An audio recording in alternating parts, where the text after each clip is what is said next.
F'pajjiżna għaddej proċess ta' konsultazzjoni dwar l-isfida tas-sostenibilità u l-adekwatezza tal-pensjonijiet. Iżda fl-istess ħin, it-tnejn li għadda, Lawrence Gonzi qal li pajjiżna qabel mal-Kunsill tal-Unjoni Ewropea li tiżdied l-età tal-pensjoni. Il-kellim laburista Charles Manjon qal li din id-dikjarazzjoni tikkonferma li r-riforma fil-pensjonijiet li wettaq il-Prim Ministru fl-2006 falliet.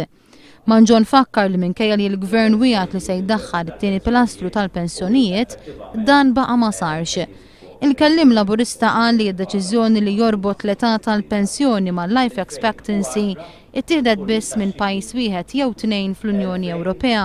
Il-Gvern għandu jara kif se jiżdiedu l-kontribuzzjonijiet u dan jista' jsir jekk bis-serjetà nindirizzaw il-problema ta' low labour participation għal Charles Manjon.